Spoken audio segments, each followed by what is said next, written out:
রহমান, তিনি এই কোরআন শিখিয়েছেন। দয়ার সাগর, সমস্ত দয়ার ভিতরে শ্রেষ্ঠ দয়া হচ্ছে তিনি মানুষকে কোরআন শিখিয়েছেন। সুবহানাল্লাহ ওয়া বিহামদিহি। তিনি আমাদেরকে কোরআন দান করেছেন। কোরআন হচ্ছে জ্ঞানের উৎস। আল্লাহ যে জিনিসটা শিখালেন, এই জিনিসটাই জ্ঞানটা কার? জ্ঞান হচ্ছে দুই প্রকার। একটা হচ্ছে ওহীভিত্তিক জ্ঞান, আর একটা হচ্ছে গায়রে ওহীভিত্তিক জ্ঞান। ওহীর জ্ঞানটা আসে কার কাছ থেকে? চিল্লায় কোন কার কাছ থেকে? আল্লাহর কাছ থেকে আসে ওহীর জ্ঞান। আর মানুষের কাছে যে জ্ঞানটা আছে, এটা হলো তার মন মস্তিষ্ক প্রসূত জ্ঞান।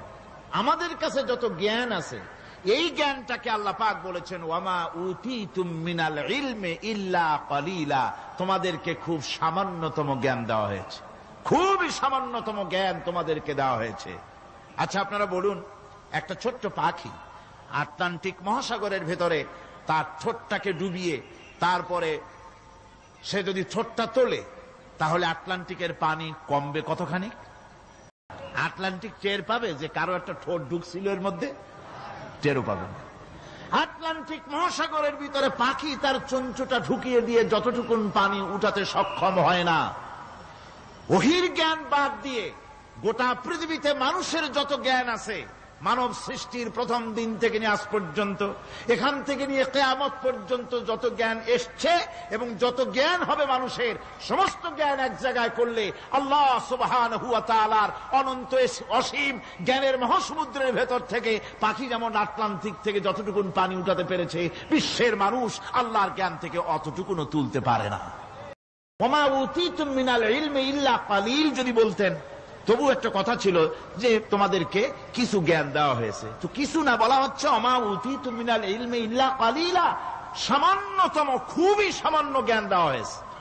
সেই সামান্য জ্ঞানের ঠেলায় আমরা কোত্থেকে কোথায় চলে গিয়েছি।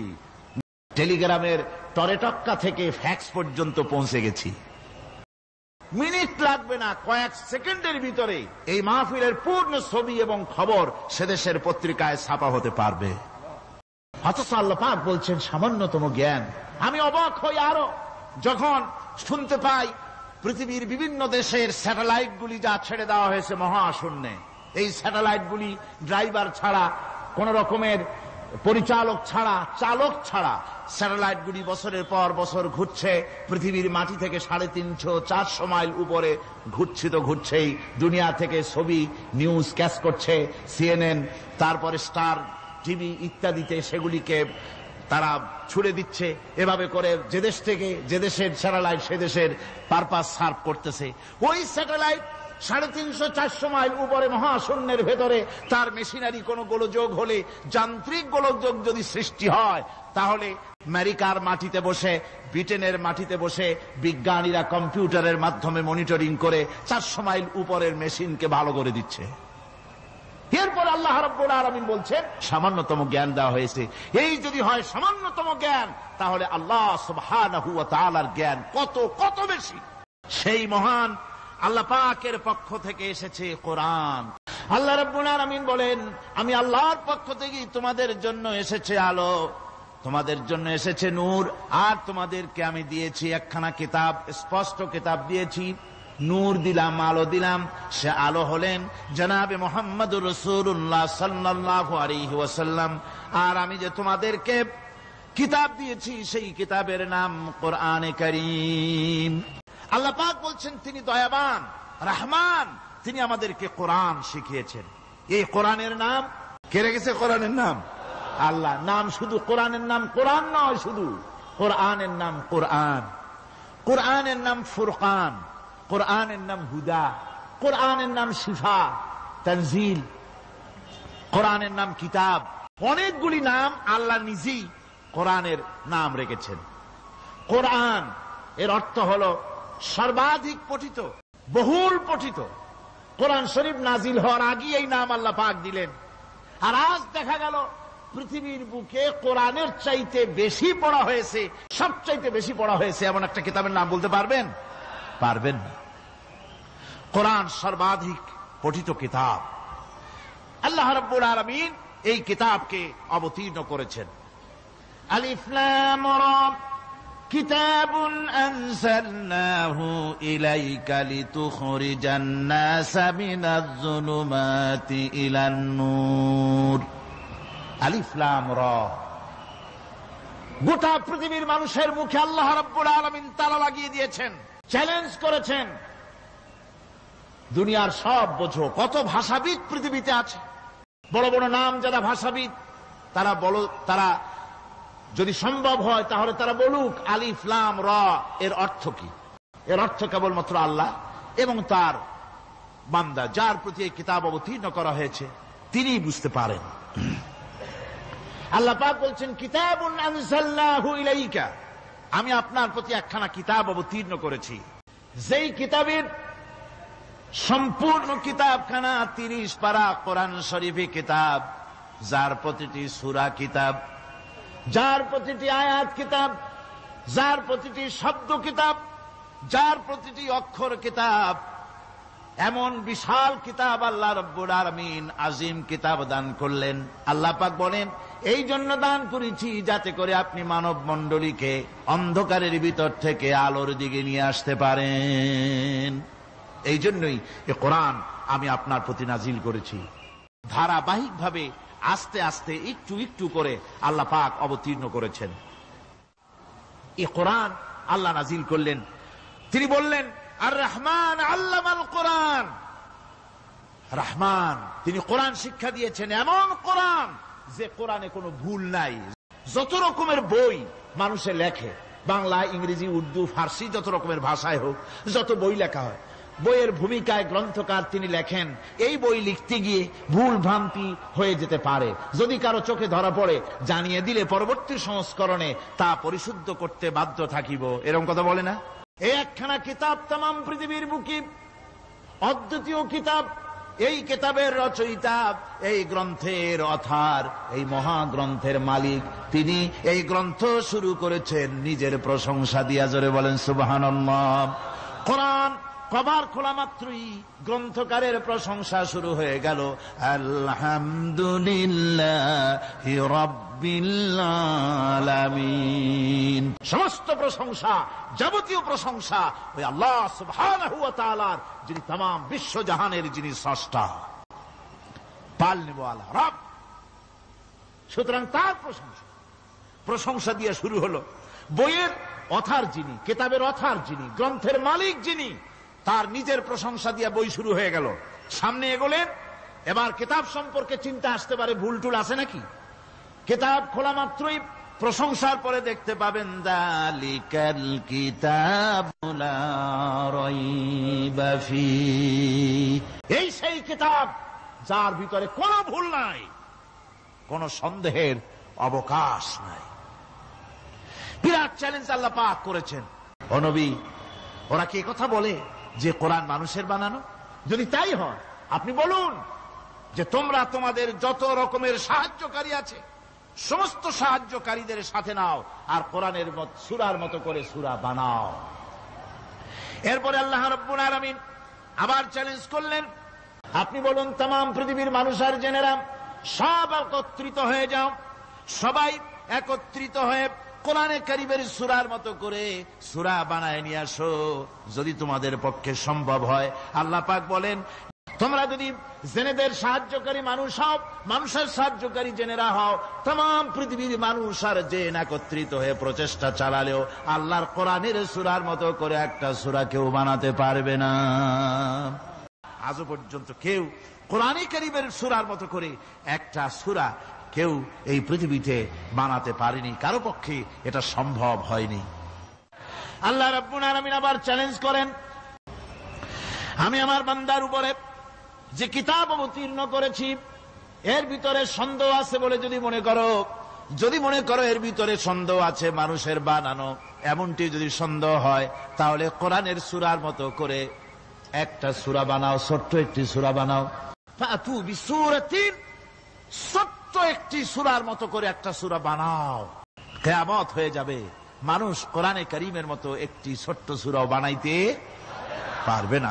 আল্লাহর নবী বলেন, এ কোরআন যখন আমি তেলাওয়াত করতেছিলাম একটা রাত্রে, যে রাতে আমার তেলাওয়াতের সামনে ছিল জেনেরা, জেনেরা যখন আমার কাছ থেকে তেলাওয়াত শুনল, জেনেরা তখন এ কথা না বলে পারে নাই, আমরা এক আশ্চর্য ধরনের কিতাব শুনেছি, জোরে বলেন সুবহানাল্লাহ।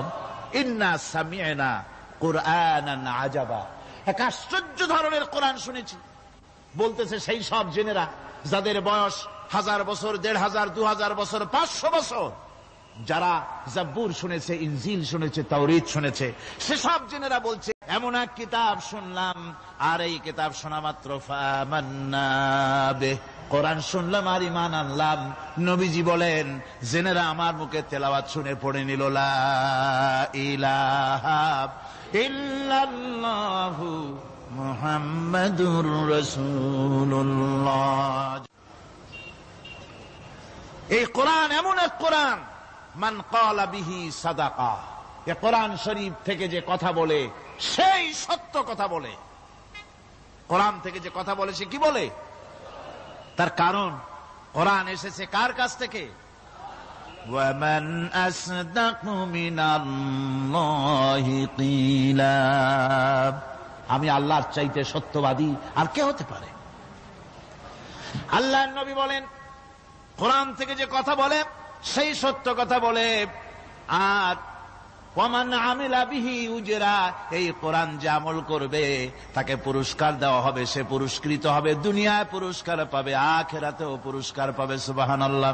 আর কোরআন থেকে যে বিচার ফয়সালা করবে সেই কেবলমাত্র সঠিক সুষ্ঠু বিচার কায়েম করবে, সোশ্যাল জাস্টিস সেই করতে পারবে, সুবিচার জাস্টিস কায়েম সেই করতে পারবে। আর কোরআন থেকে যে দাওয়াত দেয়, কোরআনের দিকে যে দাওয়াত দেয়, সেই কেবলমাত্র সঠিক সহজ সরল রাস্তার দিকে দাওয়াত দেয়, যেই দাওয়াত শুরু হয় পৃথিবীর মাটি থেকে আর শেষ হয় গিয়া জান্নাতুল ফেরদাউসে। কেউ যদি কোরআনের কাছে জিজ্ঞাসা করে, কোরআন তুমি কোথা থেকে নাজিল হয়েছ, কে তোমাকে নাজিল করেছে, এই প্রশ্ন যদি কেউ কোরআনের কাছে করে, কোরআন নিজেই তার জবাব দিতে পারে কিনা? কোরআন নিজেই বলে তানজিলাম মিম্মান খালাকাল আরদা ওয়াস সামাওয়াতিল উলা, এ কোরআন নাজিল করেছেন তিনি, যিনি ওই সুউচ্চ আকাশ আর জমিনকে যিনি সৃষ্টি করেছেন, সেই আল্লাহ আমারে নাজিল করেছেন। কোরআনের কাছে কেউ যদি প্রশ্ন করে, ও কোরআন এই পৃথিবীতে নাজিল হওয়ার আগে তুমি কোথায় ছিলে, কেউ যদি প্রশ্ন করে, কোরআনে কারীম নিজে নিজের পরিচয় শোনায়, আমি কোথায় ছিলাম শোনো, বাল হুয়া কুরআনুম মাজিদুন ফি লাউহিম মাহফুজ, বরং এই কিতাব অতীব মর্যাদা সম্পন্ন সুরক্ষিত ফলকে লিপিবদ্ধ ছিল, আমি ছিলাম লৌহে মাহফুজে, সেখান থেকে এসেছি। যদি কেউ প্রশ্ন করে কোরআন কি, কোরআন তুমি কার উপরে অবতীর্ণ হয়েছ, জবাব কোরআন নিজেই দেয়, ওয়া আমিনু বিমা নুজ্জিলা আলা মুহাম্মাদ ওয়া হুয়াল হাক্কু মির রাব্বিহিম, ঈমান আনো সেই জিনিসের উপরে যেটা মুহাম্মদ সাল্লাল্লাহু আলাইহি ওয়াসাল্লামের উপর অবতীর্ণ হয়েছে। আবার অন্য আয়াতেও জবাব পাওয়া যায়, তাবারাকাল্লাযী নাযালাল ফুরকানা আলা আবদিহি লিয়াকুনা লিল আলামিনা নাযীরা, অতীব বরকতপূর্ণ মহান সত্তা সেই আল্লাহ রাব্বুল আলামিন, যিনি তার বান্দার পরে ফুরকান অবতীর্ণ করেছেন। সুবহানাল্লাহ বিহামদি। কোরআনের নাম আমি বলেছিলাম শুধু কোরআন নয়, অনেক নাম আছে। কোরআনের আর এক নাম ফুরকান, কোরআনের আর এক নাম কি? আল ফারকু বাইনাল হক্কি ওয়াল বাতিল, কোরআন হচ্ছে সেই মহাসত্য যা মিথ্যা এবং সত্যের মধ্যে পার্থক্য সূচিত করে, মঙ্গল এবং অমঙ্গলের মধ্যে পার্থক্য সৃষ্টি করে, যা সত্য এবং মিথ্যার মধ্যে তাফরিকা সৃষ্টি করে, সত্যকে মানুষকে বুঝিয়ে দেয়, তার নাম হচ্ছে ফুরকান। এবার যদি প্রশ্ন করা হয়, ও কোরআন বুঝলাম তুমি লৌহে মাহফুজে ছিলে, বুঝলাম তুমি নবীজির উপরে নাজিল হয়েছ, এবার বলো তুমি কোন মাসে নাজিল হয়েছ, তুমি তো আসছিলা প্রথম কোন মাসে নাজিল হয়েছ, এ প্রশ্ন যদি কেউ করে, কোরআন তার জবাবে বলবে শাহরু রমাদানাল্লাযী উনজিলা ফীহিল কুরআন, রমজানের পবিত্র মাসে আমি অবতীর্ণ হয়েছি। সুবহানাল্লাহ। যদি প্রশ্ন করা হয় রমজানে তো আসছো, কিন্তু প্রথম নাজিল হয়েছিল কোন সময়, ওটা কি দিন ছিল না রাত ছিল? কোরআন তার জবাবে বলে ইন্না আনজালনাহু ফি লাইলাতিল কদর, কদরের পবিত্র রাতে আমি এই পৃথিবীতে আমার আগমন ঘটেছিল। যদি প্রশ্ন করা হয় বুঝলাম সবই, কেন নাজিল হয়েছে তুমি, এই পৃথিবীতে তোমার আসার উদ্দেশ্য কি, মূল কাজটা কি, এই প্রশ্ন যদি করা হয়, কোরআনে কারীম তার জবাবে বলে, শোনো কেন এসেছি, লিতুখরিজান নাসা মিনাজ যুলুমাতি ইলান নূর। আমার মিশন হচ্ছে গোটা বিশ্ব মানবতাকে পঞ্জীভূত জমাট বাঁধা অন্ধকারের ভেতর থেকে টেনে বের করে আলোর সন্ধান দিতে, আলোর দিকে আনার জন্য আমি কোরআন নাজিল হয়েছি। এবার যদি প্রশ্ন করা হয়, বুঝলাম তুমি অন্ধকার থেকে আলোর দিকে নিয়ে আসবে, আলোর দিকে আসলে পরে ফায়দাটা কি হবে, মূল ফায়দাটা বুঝায় দাও, আসল ফায়দা কি হবে তোমারে যদি মানি। কোরআন তার জবাব দেয়, নিজের পরিচয় নিজে তুলে ধরে, ফামান তাবিআ হুদায়া ফালা খাউফুন আলাইহিম ওয়ালা হুম ইয়াহজানুন। এই কোরআনকে যদি মেনে চলো, এই কোরআনের আইন যদি মানো, সমাজে মানো, ব্যক্তিতে মানো, পরিবারে মানে, রাষ্ট্রে মানো, জীবনের সব ক্ষেত্রে সমস্ত জায়গায় যদি এই কোরআনকে মেনে চলো, ফালা খাউফুন আলাইহিম, তাহলে তোমাদের কোনো ভয় থাকবে না, ওয়ালা হুম ইয়াহজানুন, কোনো চিন্তাও থাকবে না। কিসের ভয় থাকবে না? কোরআনের আইন মেনে যদি চলো সমাজে ও রাষ্ট্রে, চুরির ভয়, ডাকাতির ভয়, জিনার ভয়, হত্যার ভয়, সন্ত্রাসের ভয়, কোনো ভয় থাকবে না। ওয়ালা হুম ইয়াহজানুন, চিন্তাও থাকবে না। খাওয়া পড়া, শিক্ষা, চিকিৎসা, বাসস্থান, এগুলির কোনো চিন্তা থাকবে না। কোরআনের সমাজে সব কিছুর গ্যারান্টি দেওয়া হবে, সবগুলি পেয়ে যাবে। এখন যদি আবার প্রশ্ন করা হয়, কোরআন বুঝলাম তোমারে মানলে পরে সব ফায়দা হবে, তাহলে এবার জবাব দাও, তোমার ভিতরে কি রাজনীতি আছে নাকি? আমি তো মানুষ, আমার রাজনীতি করা লাগে। ম্যান ইজ সোশ্যাল অ্যানিম্যাল, আমরা তো জঙ্গলের পশু নই, আমরা তো মানুষ। আমাদের সমাজ আছে, আমাদের পৌর নির্বাচন আছে, আমাদের জাতীয় নির্বাচন আছে, আমাদের কলকারখানা আছে, জমিন আছে, আমাদের রাজনীতি, অর্থনীতি, সমাজনীতি আছে, পারিবারিক নীতি আছে, অনেক নিয়ম মালা আছে, নিয়ম নীতি আছে। তোমারে মানলে তোমার ভিতরে কি ওগুলো আছে নাকি, সে কথা বলো। কোরআন জবাবে বলে, শুনে রাখো, শুধু অর্থনীতি, সমাজনীতি নয়, শুধু রাজনীতি আর শিক্ষানীতি, যুদ্ধনীতি নয়, তোমার জীবনে যা কিছু দরকার, ইহকালে যা কিছু দরকার, পরকালে, সব কথাগুলি আল্লাহ রব্বুল আলামিন আমি কোরআনের সিনার ভিতরে খুলে খুলে বর্ণনা করে দিয়েছেন। সব কথা এ কোরআনে কারীমের ভিতরে রয়েছে। তোমার এমন কোন জিনিস নাই যা তুমি কোরআনে কারীমের মধ্যে পাবে না। তোমার সমস্ত প্রয়োজন আমার বুকের মধ্যে আল্লাহ দিয়ে দিয়েছেন। বিজ্ঞান আছে, দর্শন আছে, ইতিহাস আছে, সব আছে এর মধ্যে। তবে কোরআনের মধ্যে বিজ্ঞান আছে বলে আমি এটাকে বিজ্ঞানের কিতাব বলবো না, দর্শন আছে বলে দর্শনের কিতাব আমি বলবো না, রাজনীতি আছে বলে কোরআনকে আমি রাজনীতির কোন কিতাব বলবো না। কোরআন হচ্ছে অর্থনীতি, সমাজনীতি, রাজনীতি, পারিবারিক নীতি, মানুষের জীবনের যা কিছু প্রয়োজন, সমস্ত নীতি মালার নীতি গ্রন্থের নাম হতেছে কোরআনে কারীম। আল্লাহর যে কত দয়া, সূর্য, সেই সূর্যের রয়েছে আলট্রা ভায়োলেট রে, যাকে বাংলায় বলা হয় অতি বেগুনি রশ্মি। যে রশ্মিটা সৃষ্টি জগতে যদি আসে আর তা যদি কোনো প্রাণীর শরীরকে টাচ করে, তাহলে সমস্ত প্রাণী ক্যান্সার হয়ে, এক্সিমা হয়ে, বিখাউজ হয়ে, অ্যাজমা হয়ে সমস্ত প্রাণী মরে যাবে, কেউ বাঁচবে না। মারাত্মক রশ্মি। সেই রশ্মিটা যাতে সৃষ্টি জগৎকে টাচ করতে না পারে, সেজন্য আল্লাহ পাক একটা ওজোন স্তর তৈরি করেছেন। ওখানে এসে ওটা বাধাপ্রাপ্ত হয়, পৃথিবীর মাটিতে আসে না। যা কিছু পৃথিবীর মানুষের জন্য, পৃথিবীর জন্য কল্যাণকর, সেগুলি সূর্য থেকে আসতে থাকে। যেটা ক্ষতিকর সেটা আল্লাহ পাক আটকায় রাখেন। এখন সেই ওজোন স্তরে ফাটল ধরলো। কেমনে ফাটল ধরলো? ফাটল আপনি আমি ধরাইছি। আপনি বলবেন যেটা কেমন কথা, আমি তো ওইখানে যাই নাই, আমি ফাটল ধরাইলাম কেমনে? আপনি আমি ওজন স্তরে ফাটল ধরিয়েছি, তার অর্থ এই নয় যে আপনারা গিয়ে ওখানে কুড়াল মারিয়ে ওটারে ভাঙছেন। তাহলে ওটা কি হয়েছে? কোরআনে কারীমে রব্বুল আলামিন বলেন, ওয়ামা আসাবাকুম মিন মুসিবাতিন ফাবিমা কাসাবাত আইদিকুম ওয়া ইয়াফু আন কাসীর। যত বিপদ তোমাদের উপর আরোপিত হয় সমস্ত বিপদ তোমাদের দুই হাতের কামাই করা। কে বলছেন? আল্লাহ পাক। ওজোন স্তরে ফাটল ধরেছে, এটা বিপদ, বিশ্বের সমস্ত মানব সভ্যতা সৃষ্টি জগতের জন্য বিপদ। এই বিপদের জন্য দায়ী পৃথিবীর মানুষ। কিরকম? সেটা হচ্ছে গাড়ির পেছন থেকে যে কালো ধোঁয়া বের হয়, কল কারখানার চিমনি থেকে যে কালো ধোঁয়া বের হয়, এই কালো ধোঁয়াগুলি, তারপরে সমস্ত কেমিক্যাল উইপেন সেগুলি যে টেস্ট করা হয়, তার রিয়াকশন ইত্যাদি, এই কালো ধোঁয়া এবং সমস্ত মারণাস্ত্রগুলি এক্সপেরিমেন্ট করার সমস্ত এই রিয়াকশনগুলি সবগুলি গিয়ে ওই ওজোন স্তরে ফাটল ধরিয়ে দিয়েছে। আস্তে করে পাতলা হয়ে এটা ফেটে গিয়েছে, অতি বেগুনি রশ্মি আসা শুরু করেছে। এটাকে বন্ধ করার জন্য বিজ্ঞানীরা আজ মরিয়া হয়ে গিয়েছে। ইনশাআল্লাহ আল্লাহ পাক তার বিজ্ঞানীদের মানুষের মাথায় বুদ্ধি এনে দিবেন, রিপেয়ারও হয়ে যাবে ইনশাআল্লাহ। সবাই বলেন ইনশাআল্লাহ।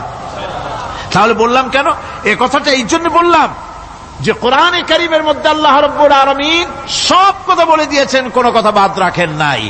পাহাড়গুলি ভেঙে আমরা ক্ষতি করতেছি, গাছগুলি কেটে আমরা ক্ষতি করতেছি, প্রকৃতির ভারসাম্য নষ্ট করে দিচ্ছি, ফলে সমুদ্রের পানি স্ফীত হচ্ছে, ভূমিকম্প বাড়তেছে, ঘূর্ণিঝড় হচ্ছে, টর্নেডো হচ্ছে, পৃথিবী বিধ্বস্ত হয়ে যাচ্ছে, ক্লাইমেটের পরিবর্তন আসছে। বলতেছিলাম এই কোরআনে কারীমের মধ্যে আল্লাহ পাক সব কথা বলে রেখেছেন। যদি জানতাম, বুঝতাম, তাহলে এই অবস্থার সৃষ্টি হতো না। এটা বিজ্ঞানের বই নয়, রাজনীতির বই নয়, সমাজনীতির বই নয়, বরং সমস্ত নীতিমালার উচ্চ, জ্ঞানের উচ্চ হচ্ছে আল কোরআন। জ্ঞানের উচ্চ কি? আরো জোরে বলেন, জ্ঞানের উচ্চ কি? আল কোরআন। পবিত্র কোরআনে এমন এমন ঘটনা আল্লাহ পাক বলেছেন যা ষষ্ঠ শতাব্দীর দুনিয়া এ সম্পর্কে কিছুই জানতো না। অবশ্য কিছু কিছু ঘটনা ইহুদিদের কিতাবে অতিরঞ্জিত আকার এবং বিকৃত অবস্থায় এসেছে, কিন্তু কোরআনে কারীম দুনিয়ার মানুষকে আদম সৃষ্টি, নূহের বন্যা, তারপরে মুসা আলাইহিস সালাম ফেরাউনের ঘটনা, ইব্রাহিম আলাইহিস সালামের নমরুদের ঘটনা এবং ইউসুফ আলাইহিস সালামের কাহিনী সবগুলিকে সুন্দর করে কোরআন শরীফ উপস্থাপনা করেছে রাসূলের মাধ্যমে, যা পৃথিবীর ইতিহাসে কেউ জানতো না। সেগুলি আল্লাহ পাক জানাইছেন। কিভাবে? এ হলো সব অজ্ঞাত ঘটনা। সমস্ত ঘটনাগুলি আল্লাহ পাক তার হাবিবকে শুনিয়ে বলে দিলেন, সব অজ্ঞাত ঘটনা যা তুমি জানতে না, তোমার কোনো জানা ছিল না, আমি ওহীর মাধ্যমে তোমাকে সব জানাইছি। ইউসুফ আলাইহিস সালামকে যখন তার ভাইয়েরা কুয়ার মধ্যে ফেলে দিতেছিল তখন তুমি উপস্থিত ছিলে না, এই ঘটনা ওহীর মাধ্যমে আমি জানালাম। মুসা আলাইহিস সালামকে যখন ফেরাউন দরিয়ার ভিতরে ফেলে দিল, সেই সময় তুমি সিনাই পর্বতের পাশে দাঁড়িয়ে সব দৃশ্য লক্ষ্য করনি, অথচ আমি ওহীর মাধ্যমে সব তোমাকে খুলে খুলে বলে দিয়েছি। আল্লাহ পাক সমস্ত ঘটনাগুলিকে বলে বলে কোরআন শরীফের মধ্যে সব সাজিয়ে দিলেন, বলে দিলেন। তিনি বললেন, ফিরআউন যে মুসার সঙ্গে যে ব্যবহারটা করলো, এ সময় সেখানে তুমি উপস্থিত ছিলে না, আমি ওহীর মাধ্যমে তোমাকে তা জানিয়েছি। كذلك نقص عليك من أنباء ما قد سبق وقد آتيناك من لدنا ذكرا। আল্লাহ পাক বলেন, এভাবে আমি আপনার কাছে অতীত ঘটনাবলী ওহীর মাধ্যমে নিখুঁত ভাবে আপনার সামনে সব বলে দিয়েছি। আমার ভাইয়েরা, এই বিশ্বলোকে ঊর্ধ্ব লোক সম্পর্কে নিয়ে ভুল তথ্য বর্ণনা আল্লাহ পাক করে দিয়েছেন কোরআনের মাধ্যমে। 1665 খ্রিস্টাব্দে স্যার আইজাক নিউটন তিনি আবিষ্কার করলেন মাধ্যাকর্ষণ শক্তিকে। এই মাধ্যাকর্ষণ শক্তি, ল অব গ্রাভিটেশন, এ সম্পর্কে মানুষের এই থেকে কিছু জানলো, কিন্তু আজ থেকে 1400 বছর আগে আল্লাহ রাব্বুল আলামিন তার উম্মি নবী, যিনি কোনো বিজ্ঞানাগারে লেখাপড়া করেন নাই, কোনো সায়েন্স রিসার্চ করেননি, যিনি কোনো কলেজ ইউনিভার্সিটিতে পড়াশোনা করেননি, তার মাধ্যমে জানিয়েছেন মাধ্যাকর্ষণ শক্তির কথা। কোরআন বলছে, ইন্নাল্লাহা ইউমসিকুস সামাওয়াতি ওয়াল আরদা আন তাজুলা। এই পৃথিবী এবং সমস্ত গ্রহ উপগ্রহকে আল্লাহ পাক বলছেন, আমি এমন এক শক্তি দিয়েছি যে শক্তির মাধ্যমে একটা আরেকটাকে আকর্ষণ করে রাখছে। এই পৃথিবীতে মাধ্যাকর্ষণ শক্তি শুধু পৃথিবীর নাই, সূর্যের আছে, মঙ্গলের আছে, নেপচুনের আছে, ইউরেনাসের আছে, বৃহস্পতির আছে। প্রত্যেকটি গ্রহের আলাদা আলাদা মাধ্যাকর্ষণ শক্তি আছে, আর এই শক্তির বলে একটা আরেকটাকে টেনে ধরছে, যাতে করে বিচ্ছিন্ন হয়ে না যায়, যাতে করে ধ্বংসপ্রাপ্ত না হয়। এগুলি আল্লাহ পাক এই তথ্যগুলি কোরআনে কারীমের মধ্যে বলেছেন। ফলে মরিস বুকাইলির মতো লোক, যিনি ফরাসি দার্শনিক, তিনি বলেছেন দুনিয়ার সমস্ত বিজ্ঞানীদের থিওরি হচ্ছে এই যে বিজ্ঞানের কোনো থিওরি ফাইনাল নয়, আজ একটা হচ্ছে, কাল সেটাকে পরিবর্তন করে নতুন আর এক থিওরি আসতেছে। কিন্তু কোরআনে কারীমের মধ্যে আমি, কে বলতেছেন কথা? না না না, মরিস বুকাইলি বলছেন, কোরআন শরীফের ভিতরে আমি যে বিজ্ঞানের তথ্য পেয়েছি, থিওরি পেয়েছি, তার কোনো পরিবর্তন আজও হয় নাই, ভবিষ্যতেও হওয়ার কোনো সম্ভাবনা নাই। মরিস বুকাইলি মনে করেছিলেন বেদ আর বাইবেলে যেমন ভুল আছে, কোরআন শরীফে ওই রকম ভুল আছে, নাউজুবিল্লাহ।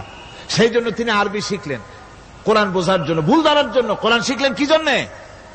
ভুল ধরার জন্য। আর এমন শেখা শিখছেন, ওই আরবি শিক্ষা মানে আমাদের দেশের লোকদের মতো আনাকুম জানাকুম শেখে নাই, ভালো করেই শিখছে, ভালো করেই মুখস্থ করেছে, তার ভালো করে আরবি শিখেছেন, তারপরে কোরআন শরীফ পড়েছেন, তারপরে তিনি এ কোরআন পড়ে তেলাওয়াত করে বুঝে এরপরে তিনি বই লিখেছেন দি Bible, the Quran and science. এই বইয়ের মধ্যে তিনি পরিষ্কার লিখেছেন, কোরআন পড়লাম, এর ভিতরে একটা নকতা দেওয়ার, একটা কলমের ফোঁটা দেওয়ার জায়গা কারো নাই। কোরআন নিঃসন্দেহে মহান স্রষ্টা আল্লাহ রাব্বুল আলামিনের মানুষের বানানো কিতাব, এটা হতে পারে না। সুতরাং কোরআন শরীফের মধ্যে আল্লাহ পাক সব কথা বলে দিয়েছেন। বিজ্ঞানের সাথে কিন্তু কোরআনের সংঘর্ষ নাই। অনেকে মনে করে যে বিজ্ঞান আর কোরআন এর মধ্যে বিরাট সংঘর্ষ। না, বিরাট সংঘর্ষ নয়, দুই একটা পয়েন্টে সংঘর্ষ থাকতে পারে। অধিকাংশ ব্যাপারই বিজ্ঞান, আমি মনে করি বিজ্ঞানের আবিষ্কার যত বাড়বে, কোরআন বোঝা মানুষের জন্য তত সহজ হবে। এটা আমার ধারণা, এটা আমার ধারণা। বিজ্ঞানের সাথে দুই একটা পয়েন্টের উপরে সংঘর্ষ আছে, যেমন চন্দ্র এবং সূর্য সম্পর্কে, সৌরজগৎ সম্পর্কে Copernicus, Kepler, Galileo, Newton, Einstein মহাশূন্য সম্পর্কে যে সব বক্তব্য রেখেছেন, সেসব বক্তব্যের সাথে কোরআন শরীফের কিছুটা বৈপরীত্য রয়েছে। যেমন কেউ বলেছেন সূর্য ঘোরে, পৃথিবী স্থির, কেউ বলে সূর্যের চতুর্দিকে পৃথিবী ঘোরে, কেউ কয় চন্দ্র ঘোরে, কেউ কয় আমরা কি আর বসে থাকি, আমরাও ঘুরি। কিন্তু আসলে ঘোরেটাকে কে ঘোরে, এ ফয়সালা কে দেবে? কে দিবে বলুন তো? হ্যাঁ, ঠিক বলেছেন, আল্লাহই দিবেন, কারণ এগুলি সৃষ্টি করেছেন কে? এবার শুনুন, এই বিতর্কের মীমাংসা আল্লাহ পাক করছেন কোরআনে কারিমে বহু আগে। গ্যালিলিও, কেপলার, কোপারনিকাস এদের বলার অনেক আগে বিশ্বনবী জনাবে মুহাম্মদ রাসূলুল্লাহ সাল্লাল্লাহু আলাইহি ওয়াসাল্লাম তিনি বলে দিয়েছেন, আল্লাহর কথা তিনি বলেছেন, লাশ-শামসু ইয়ানবাগী লাহা আন তুদরিকাল কামারা ওয়ালাল লাইলু সাবিকুন নাহার ওয়া কুল্লুন ফি ফালাকিন ইয়াসবাহুন। প্রবল জ্ঞানী হইবে যাহারা, আপন মনেতে বুঝিবে তাহারা, রাত্রি পারে না আগে যাইবার দিনের স্থান করি অধিকার, চন্দ্র বাজে না সূর্যের গায়েতে, সূর্য পারে না চন্দ্রকে ধরিতে, যার যে স্থান বহাল রাখিয়া ভ্রমণ করিছে খোদাকে ডরিয়া। আল্লাহ রাব্বুল আলামিনকে ভয় করে সব ঘুরছে, চাঁদও ঘোরে, সূর্য ঘোরে, মঙ্গল ঘোরে, ইউরেনাস ঘোরে, বৃহস্পতি ঘোরে, পৃথিবীও ঘোরে, সব ঘুরছে তো ঘুরছেই, বন বন করে ঘুরছে, একটা নির্দিষ্ট কক্ষপথে, আপন আপন কক্ষপথে ঘুরছে, যার ফলে অ্যাক্সিডেন্ট হয় না। সুবহানাল্লাহ। নির্ধারিত কক্ষে ঘুরছে, এর কক্ষগুলি আল্লাহ পাক ঠিক করে দিয়েছেন, সেই কক্ষে ঘুরতেছে, একে অপরের পথ অতিক্রম করতেছে না। আবার ওই মহাশূন্যের ভেতরে রয়েছে black hole. Black hole, black hole কি? ব্ল্যাক হোল হচ্ছে একটা বিরাট অন্ধকার গহ্বর, একটা মৃত্যুকূপ। এত বড় বিরাট ব্ল্যাক হোল মহাশূন্যে আছে, বিজ্ঞানীরা হয়রান হয়ে গেছে, তার এত বড় শক্তি, সে শুধু তারা খায় না, কোন তারকা ঘুরতে ঘুরতে যদি তার কাছে এসে যায় তারাকে খেয়ে ফেলে, কোন আলো যদি কাছে আসে, আলো শুষে নিতে নিতে আলো যার থেকে এসেছে সেটাকেও শেষ করে ফেলে। এ ধরনের একটা দারুণ আকর্ষণী শক্তি তার মধ্যে আল্লাহ সৃষ্টি করেছেন। একটা ব্ল্যাক হোল আছে মহাশূন্যের ভিতরে, সূর্য, চন্দ্র, গ্রহ, নক্ষত্র, যে সূর্য পৃথিবীর চাইতে 13 লক্ষ গুণ বড়, এমন 2 কোটি সূর্য খাইয়া হজম করতে পারে, এত বড় ব্ল্যাক হোল আল্লাহ তৈরি করে রেখেছেন মহাশূন্যের উপরে। রয়েছে মিল্কি ওয়ে, রয়েছে গ্যালাক্সি, অন্তত 10,000 কোটি, 10 সহস্র কোটি তারকা দিয়ে সমৃদ্ধ গ্যালাক্সি মিল্কি ওয়ে। যেটা অন্ধকার রাত্রে তারকা সজ্জিত রাতে উত্তর দক্ষিণ দিকে টানা একটা পথের মতো দেখা যায়। এটা হচ্ছে গ্যালাক্সি, এইটাকে বলা হয় মিল্কি ওয়ে, এটা হচ্ছে ছায়াপথ। অসংখ্য তারকা এর মধ্যে রয়েছে। কত বড় বড় তারকা, অনেক দূরে। তাই আমরা দেখি বিন্দু বিন্দু, আসলে কি বিন্দু না। কত বড় জানেন? বিজ্ঞানীরা বলেছেন দৈত্যের মতো বিরাট বিরাট তারকা আছে, যে সূর্য পৃথিবীর চাইতে 13 লক্ষ গুণ বড়। এরকমের সূর্যের অন্তত 3 কোটি সূর্য খাইয়া হজম করতে পারে এরকম অসংখ্য তারকা মিল্কি ওয়ের ভিতরে আল্লাহ সৃষ্টি করেছেন। সুবহানাল্লাহ বিহামদিহি, সুবহানাল্লাহ। মহাশূন্যের তুলনায় এই পৃথিবীর অবস্থান কি জানেন? এই জন্য যত বেশি পড়াশোনা করবেন মাথা নত হয়ে যাবে। আমার বন্ধুগণ, মাথা নত হয়ে আসবে চিন্তা করলে কি বিশাল সৃষ্টি আল্লাহ পাকের। এই ছায়াপথ, এই গ্যালাক্সি, এর তুলনায় পৃথিবীর অবস্থান কোথায়? পৃথিবীর অবস্থানটা হচ্ছে, আমার হাতে এটি একটি কলম।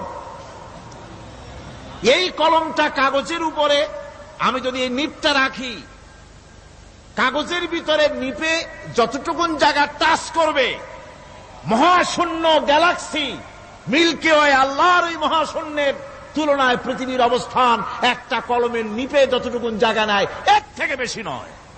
আর রহমান আল্লামাল কোরআন, কোরআন শিখিয়েছেন আমাদেরকে রহমান। এমন নিয়ামত দিয়েছেন যার মধ্যে সব আছে। মানুষ সৃষ্টির ব্যাপারে, মানব সৃষ্টির ব্যাপারে নির্ভুল তথ্য যদি পেতে হয় তাহলে কার কাছে যাব? জোরে কন। আল্লাহর কাছে যেতে হবে। আর আল্লাহর কাছে না যাইয়া মানব সৃষ্টির রহস্য যদি জানতে যাই ডারউইনের কাছে, তাহলে আপনার মামু হবে সুন্দরবনের বান্দরেরা। ঠিক কিনা? বান্দরেরা হবে মামু, সিম্পাজি ওরাং ওটাং হবে আপনার নানার দাদা। তার কারণ ডারউইন সাহেব বলেছেন মানুষ এর পূর্বপুরুষ হলো বাঁদর, সিম্পাজি, ওরাং ওটাং। এটা হলো তার থিওরি অফ ইভলিউশন। এই বিবর্তনবাদের থিওরি পেশ করতে গিয়ে তিনি বলেছেন মানুষ হলো বান্দরের জাত। কি পাগলের পাগল, মানুষ হয়েছে বান্দরের জাত। আশ্চর্য কথা। কেমনে কইলে? তো বললো যে সিম্পাজি দেখছে, তো সে সিম্পাজি দেখে তার মনে হয়েছে যে মানুষ ওইরকমই তো দেখা যায়, তো মানুষ বুঝি বান্দর থেকেই আসছে। এখনো তো বানর প্রজাতি আছে না শেষ হয়ে গেছে? আছে কিনা?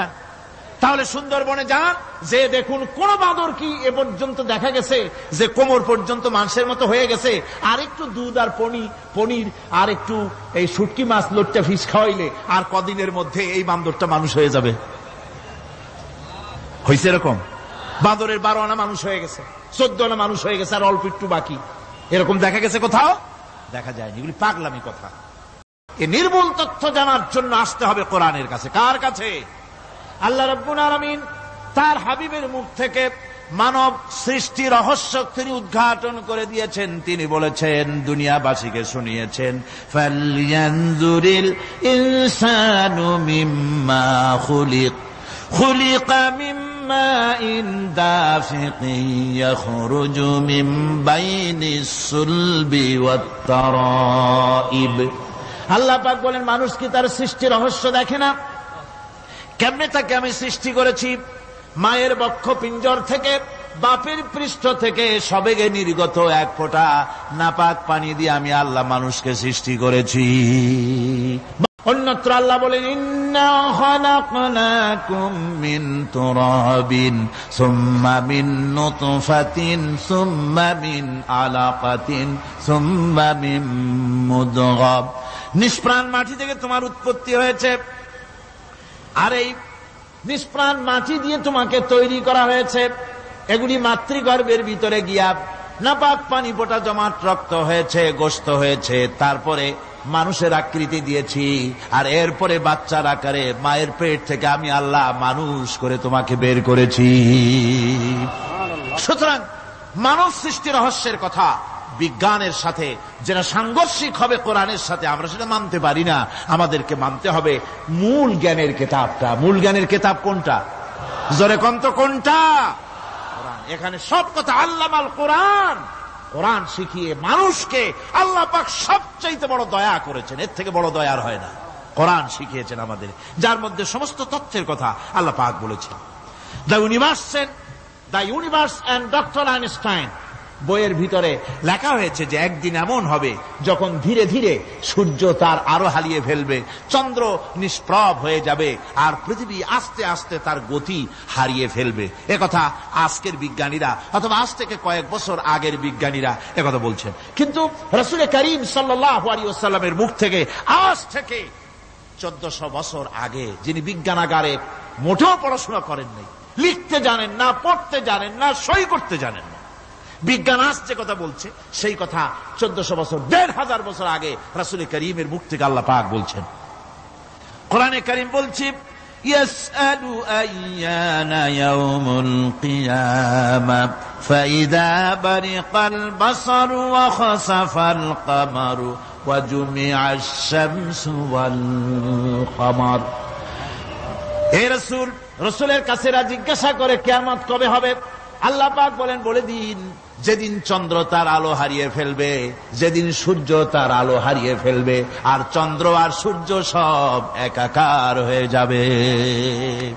হাজারা বলছে চাঁদে আলো থাকবে না, সূর্য আগের থেকে তার উত্তাপ এবং আলো স্তম্ভিত হতেছে এবং হতে হতে এমন এক পর্যায়ে আসবে যখন সূর্য আলো হারিয়ে ফেলবে। বিজ্ঞানীরা গত 4-5 বছর আগে এ বক্তব্য রেখেছেন, কিন্তু 1400 বছর আগে বিজ্ঞানের লালনাগারে লেখাপড়া না করে হুজুরের মুখ থেকে আল্লাহ কথা বলে দিয়েছেন। তাহলে বিজ্ঞানের আসল কিতাব কোনটা?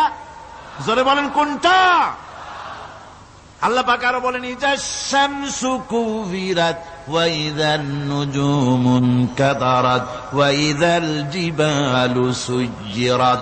তারকাগুলি, সূর্যের আলো থাকবে না, নক্ষত্রগুলো স্থানচ্যুত হয়ে যাবে, কক্ষচ্যুত হয়ে যাবে, পাহাড়গুলিকে পরিচালিত করে দেওয়া হবে, কিছুই থাকবে না, সব শেষ হয়ে যাবে।